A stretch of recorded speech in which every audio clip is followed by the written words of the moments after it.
But you stand if you're able and join us for our opening song, I Want Jesus to Walk With Me.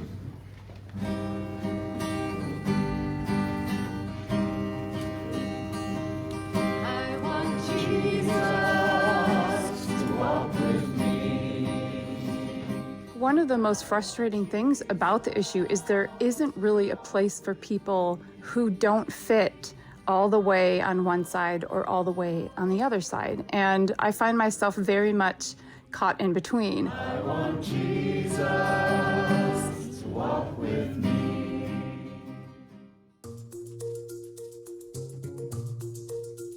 Christy Burkhoff grew up thinking that abortion providers were murderers. She devoted herself to banning the procedure. I was very involved in Right to Life. I was part of the marches. That fight took Christy to Washington, D.C., but what she learned there basically made her abandon the anti-abortion cause altogether. I was starting to think, oh my goodness, we might actually not be doing the thing we say we're doing. We might actually be promoting policies that are leading to abortion. I'm Gustavo Arellano. You're listening to The Times, daily news from the LA Times. It's Friday, April 15th, 2022. Later this year, the Supreme Court will announce a decision in a case that could have seismic consequences on an issue that has divided Americans for almost 50 years.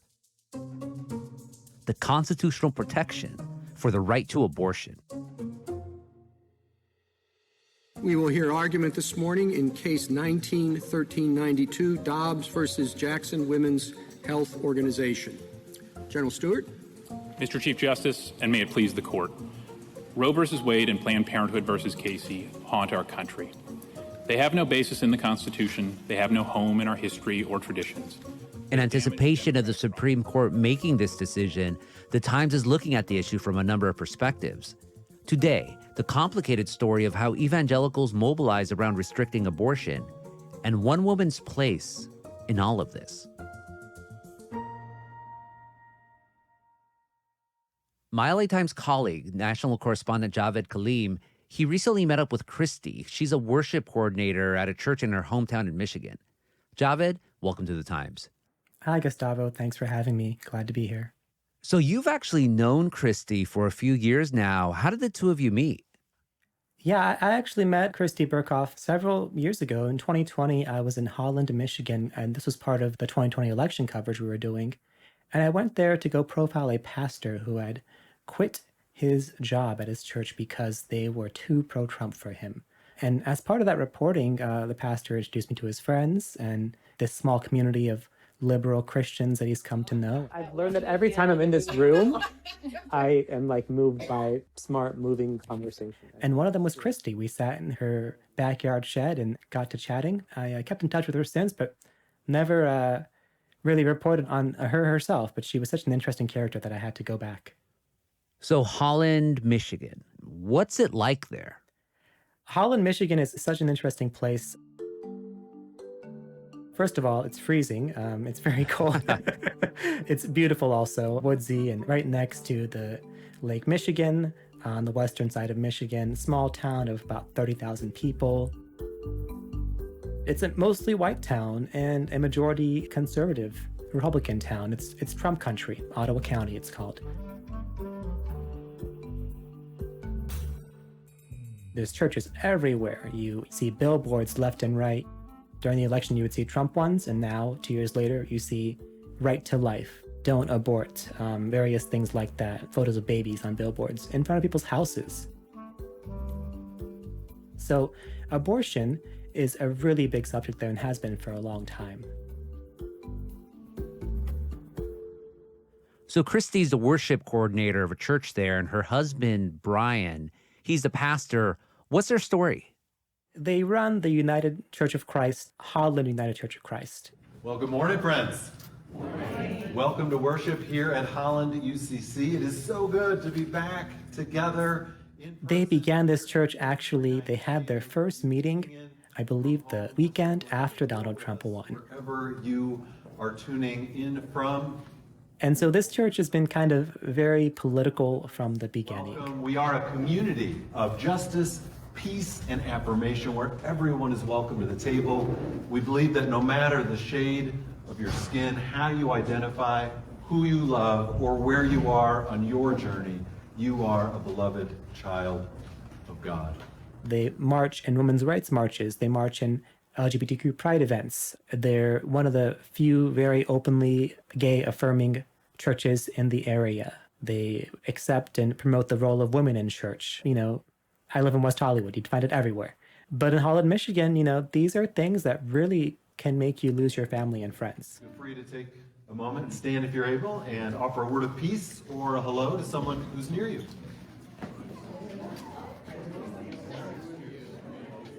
Yeah, United Church of Christ, it's usually a more liberal Christian denomination. So how does Christy and Brian's congregation in particular feel about abortion? The UCC, as it's called, they're, like you said, very liberal. You know, you'll find conservative congregations too in this denomination, but overall, they're pretty liberal. On abortion, Christy, she describes most likely the entire congregation, you wouldn't find them at a March for Life or an anti-abortion event. I'm not sure there's anyone who says we just need to make it illegal. There may be a few who would like it to be illegal to a certain point, but only if it's paired with policies that are compassionate towards these women and towards these children when they're born, if they're born.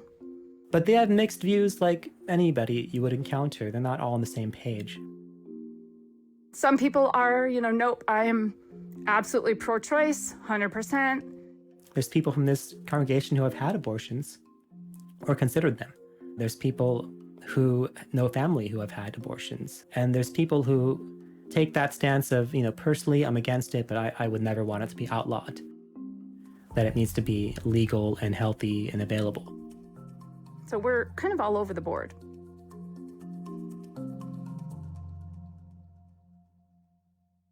But even that diversity of thought on the abortion issue, that's not what Christy grew up with. Not at all. The story of Christy Berghoff is really a pretty standard story of somebody who grew up in Western Michigan and Holland. And so Christy grew up in the Christian Reformed Church, which is a denomination that settled it and developed Holland. They came from the Netherlands. That's why it's called Holland. Everything is Dutch around there. The tradition in the Christian Reformed Church is typically that, abortion is just not an option, period. We considered this murder. So if a woman had an abortion, we called her a murderer. Doctors who did abortions, they're murderers. They have no respect for life. There really wasn't room for exception. There wasn't room for nuance or any consideration of the context. So that gives you a sense of how strict the line is on abortion in the church. So it was pretty brutal. She describes Holland as a place of rules and uniformity. People were very friendly here to each other, maybe a little suspicious of people who didn't look like us, people who didn't think like us, people who didn't believe like us or worship like us.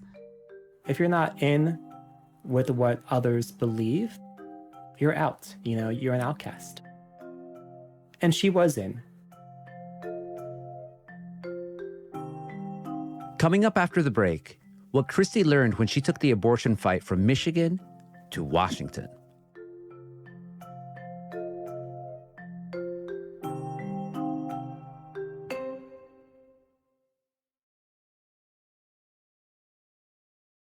Jaweed, before the break, we were talking about Christy Berghoff's upbringing. When did she first get involved in the anti-abortion fight? Christy was involved in the anti-abortion fight from her childhood, from her teens. As part of her Christian school, she was part of marches and poster making in Holland as a kid against abortion. In college, she was out there at abortion clinics protesting against abortion. I ended up studying political science and going to Washington, D.C. because I cared so much about this issue. And I wanted to, push these laws that would make it illegal because I was trying to protect the unborn. After college, she moved to D.C. She worked for Pete Hoekstra, a Republican congressman at the time. Her job was to work on abortion. The team decided, hey, you should take this issue. You should work on this issue, become informed about this issue, respond to the emails that come in about this issue. She did letter writing. She did research all about making sure abortion is outlawed, will be outlawed. So she was really in the fight against abortion for a long time.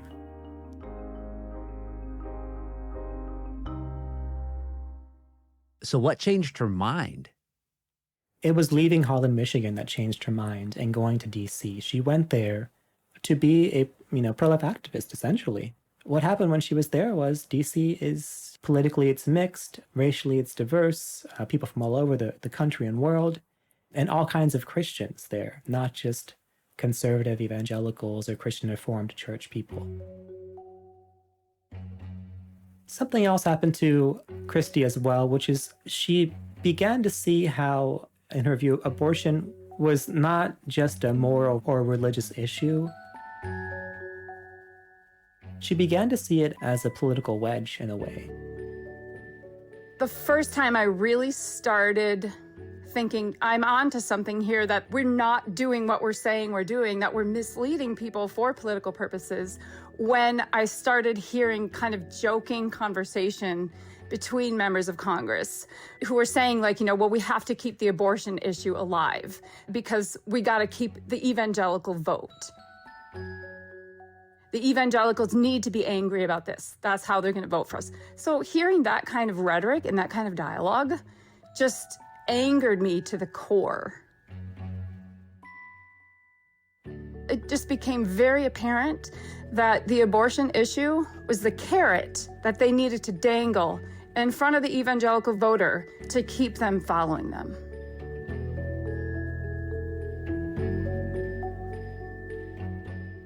So she kind of began to question, is abortion the end-all be-all issue? Should there be more? And that's when I kind of started just pulling away and feeling uncomfortable with working for a Republican.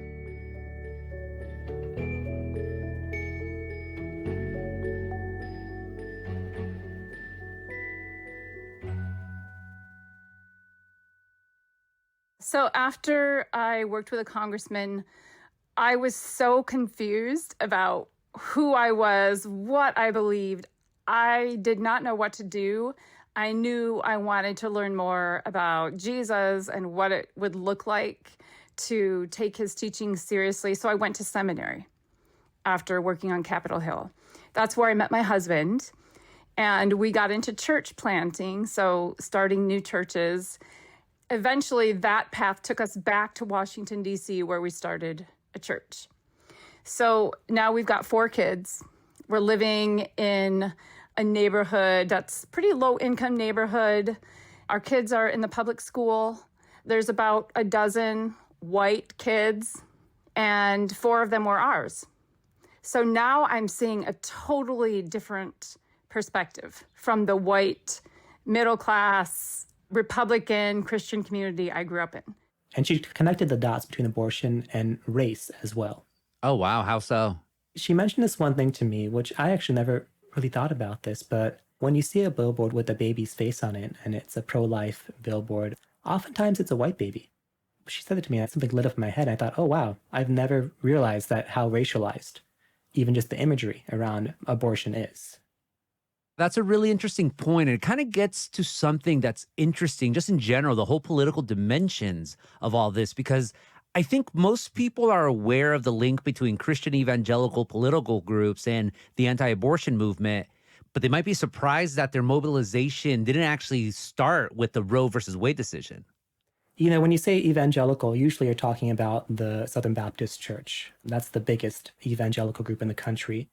And historically, Baptists were very much about the separation of church and state. That was a strong part of Baptist identity. So even the Southern Baptist Church, in the years before Roe versus Wade, actually released statements essentially affirming the right to abortion which is, shocking to hear now because their position is the complete opposite. Things began to change essentially as a political strategy, as a way to unify evangelicals and conservatives around one issue.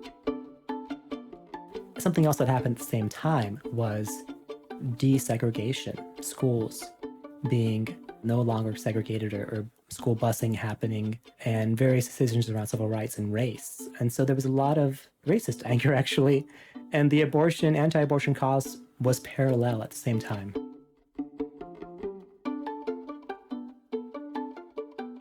More after the break.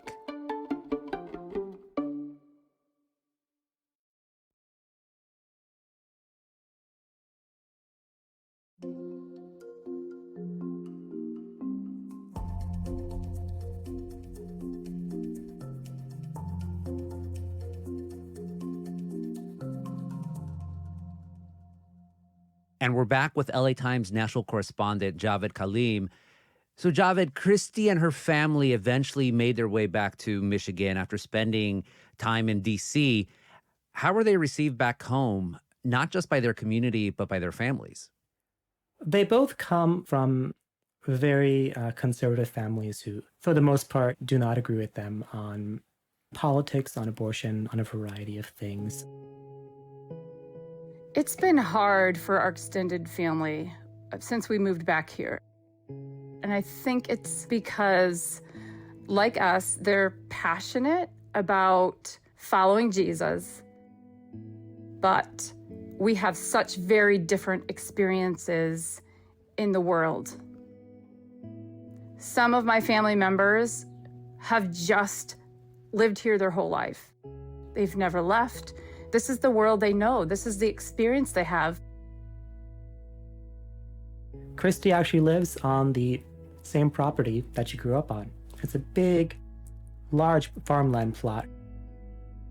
When she was growing up, her dad grew flowers and sold them. Very Holland, Michigan, very Dutch, right? And he still does that. So she lives in a separate house on that same property, and her dad still lives there as well. So they were welcome in some ways, but in other ways, they were rejected. I was seen as horrible. I was a horrible person. I was demonized, dehumanized, dismissed because I didn't just fall back into place when I got back here.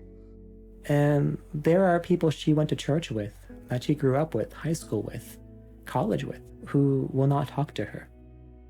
So it was very hard. We were othered. To take a stance like she has, it's not a small thing. It's not a small thing at all.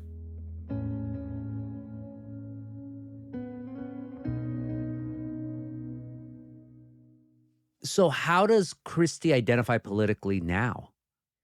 She was a Republican for a long time. As she transitioned in her politics, she became an independent. And I definitely lean Democrat because when I consider the values that I grew up with, the things I was taught, and I pair that with the perspectives I've gained in the world, it leads me to vote for more Democrat candidates. She registered 2 years ago as a Democrat when her husband was running for Congress as a Democrat. It really was a liberating and amazing time for them, but also a painful time because they received death threats. They received threats online against their life and those of their 4 kids. So they had to leave their home and live somewhere else. And they kind of felt the worst effects of stepping out of the box in Holland, Michigan. Now, she will never go to the GOP again. She's made that very clear, and she just doesn't recognize the GOP anymore. She is considering becoming independent again, but she's really not in any rush. She's happy being a Democrat right now. What about abortion? After spending so much time being an anti-abortion activist and then sort of realizing some things, where she landed on that issue? She takes kind of an interesting, I wouldn't call it a middle road, because it's not really in the middle. So on the one hand, yeah, I think there's a life growing inside a woman. I think it's a separate life with its own DNA. There's something happening inside the woman. A life is being formed, a life is being developed. But just being anti-abortion or wanting to put laws out there that say abortion is going to be illegal. That's not going to take care of the problem. And in most countries, that hasn't had an impact. She is going to march for women's rights. She's going to march for abortion rights. She will vote for people who support abortion rights. But at the same time, she doesn't really like abortion. I hear my friends way on the left saying, it's my body, my choice, as if it's not a separate life forming inside a woman.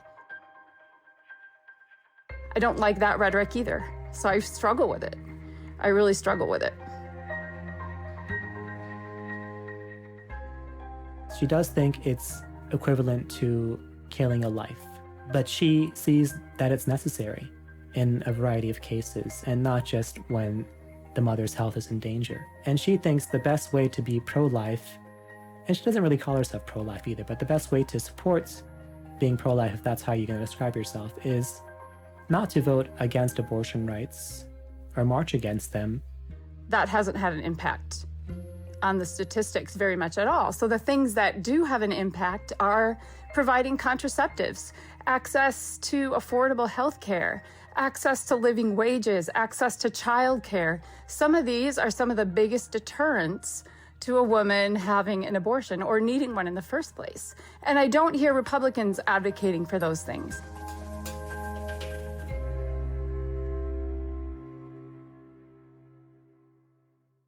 How has the abortion fight played out in Christie's home state of Michigan? Yeah, Michigan is typically a blue state, and mostly that's because of Detroit. But you look everywhere else in the state, for the most part, including the western part, where Holland is, it's red as red can be. Michigan has a law dating to 1931 that outlaws abortion for all reasons except for if the mother's life is in jeopardy. So it's one of those states where if Roe versus Wade is overturned or diminished in some way, abortion could, automatically be illegal again, and there'll be a really uphill fight about it. Yeah, I was really surprised that Michigan does still have this law, but recently the Democratic governor of Michigan, Gretchen Whitmer, she filed a lawsuit that challenged that 1931 law and even asked the state Supreme Court to look into it. It has not been enforced since the Supreme Court ruled on Roe v. Wade in 1973, but it could take effect if the landmark ruling is vacated. How much power does Whitmer have on this issue? She has some power, but not a lot. The legislature is Republican. What she's clearly doing is she's anticipating what could happen in the Supreme Court of the nation. Michigan Attorney General Dana Nessel said her office would not enforce the ban unless it was ordered to by a court. I joined the governor in her sentiment of wanting to do anything and everything we can to fight back. Genevieve Marnin with Right to Life of Michigan disagrees. So if Roe is overturned and the abortion decision comes back to each individual state, Michigan will be an abortion-free state, and that's what we're hoping to see in June. Governor Whitmer, has some budgetary power. There's been some efforts in the legislature to pass budgets that basically right in pro-life causes and issues and send millions of dollars toward them. And she's vetoed that and crossed that out. But she's limited in what she can do.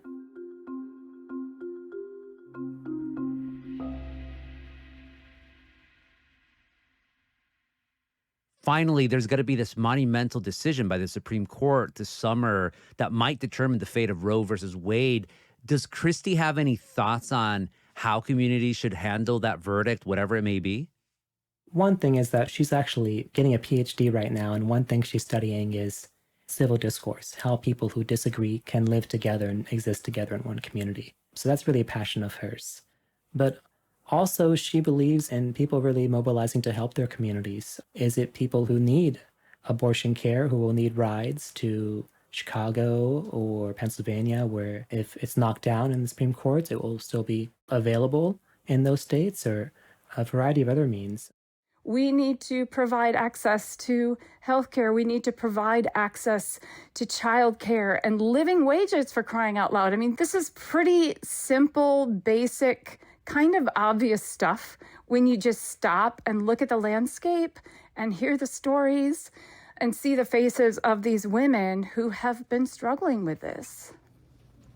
For our song of response, Change My Heart, Oh God.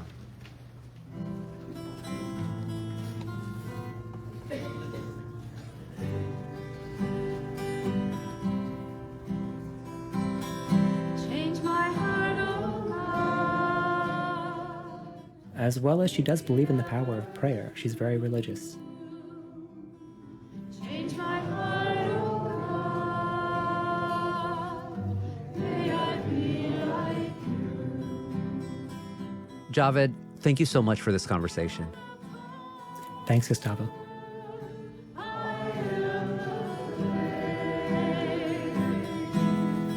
Hold me and lay. This is what I pray. Change my heart, oh God. Make it ever true. Change my heart, oh God. May I be like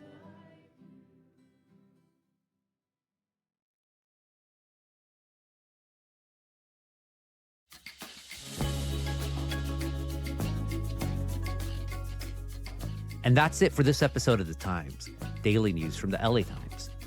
Next week, live music returns. Los Angeles continues to crack down on homeless encampments, and so much more. Kasha Brasalian was a hef on this episode, and our show is produced by Shannon Lin, Denise Guerra, Kasha Brasalian, David Toledo, Ashley Brown, and Angel Carreras. Our engineer is Mario Diaz. Our editor is Kinsey Morgan. Our executive producers are Jasmine Aguilera and Shani Hilton, and our theme music is by Andrew Eaton. Like what you're listening to? Then make sure to follow The Times on whatever platform you use. And hey, we want your feedback, please. Call or text 619-800-0717, 619-800-0717. Tell us who you are, what you think about our show. What do you think about me? How's my hosting? Bad, good? Tell us. Thanks in advance. Me, of course, I'm Gustavo Arellano. We'll be back next week with all the news and desmadre. Gracias.